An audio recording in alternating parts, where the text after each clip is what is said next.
Okay, I've got this old broken umbrella. I'm gonna cut the end off. I'm gonna cut the top off so I can get rid of this.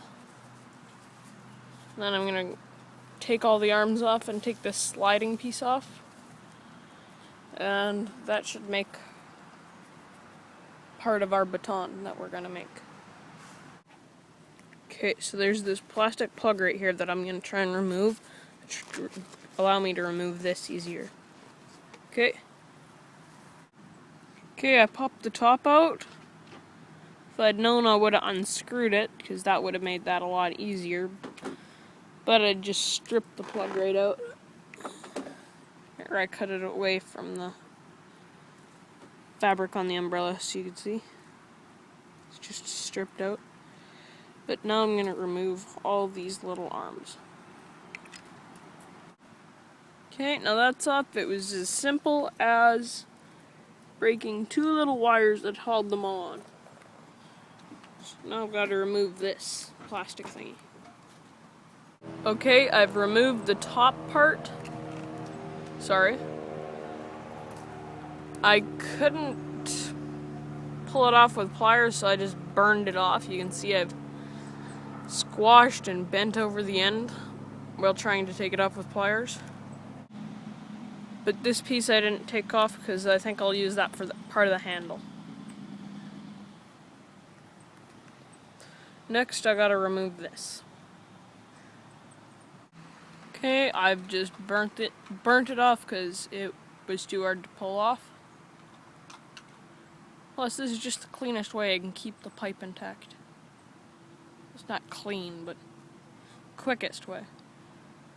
Now I'm going to take this thing off and turn it around and begin making the handle, and I'll show you how to do that in a sec. Okay, this is more complicated than I thought. There's a small protrusion coming out here because there was a small peg through there that I failed to notice. I also had to shave off some of the plastic with my knife. But now, after I straighten the pipe out a bit more, I'll just pull this off and flip it around. Show you how to make the handle. Okay, now I've got this thing turned around and the whole thing collapsed. But I'm gonna tape it on so it fits right between my pointer and my middle finger. So it keeps it from sliding out of my hand this way and this way. Then we'll be almost done. This is it. I have just wrapped some Gorilla Tape around it. I wanted to use duct tape and I couldn't find it. I was kind of in a hurry, so I needed to go. But I hammered the tip flat, and I'm thinking twice about that. I should have put like a piece of string or something in it, because when it's... One sec. When it's fully collapsed, it takes a little bit of a grip to pull it out. Let's see if I can do this with one hand. It's hard. It's not super hard, but also if you had a string on the end, you could whip with that.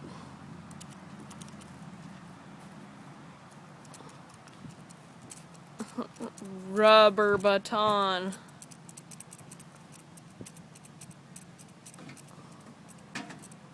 Rubber baton. Woo! I'm just doing that because all these joints are pretty loose.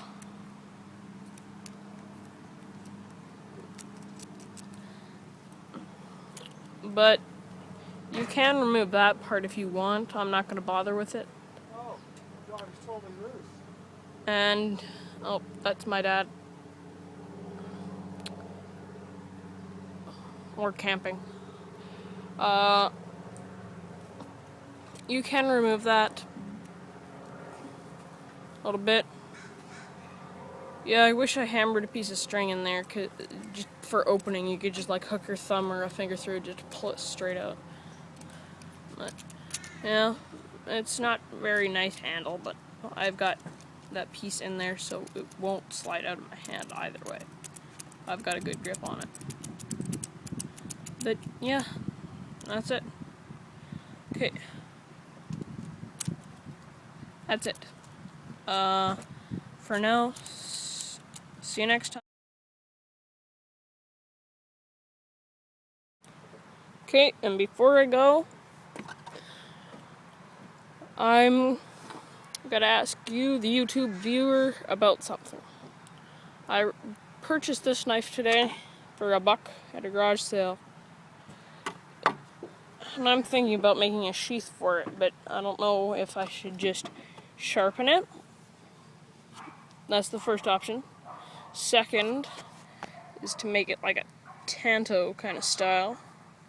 A shorter tanto blade. That's step 2. Or should I like sharpen this and like just curving up and then just sharpen the blade? That's option 3. And then option 4 is I cut both sides down into a point so it's like a dagger. That's option 4. And thanks for now. Please tell me what you think. 1, just sharpen the edge. 2, make it a tanto. 3, I just cut this into a blade edge, blade point. And 4 is I cut this into a big point and make a dagger out of it. It's already a bit of a dagger, but yeah. Okay, please tell me what you think in the comments. See you next time. Bye.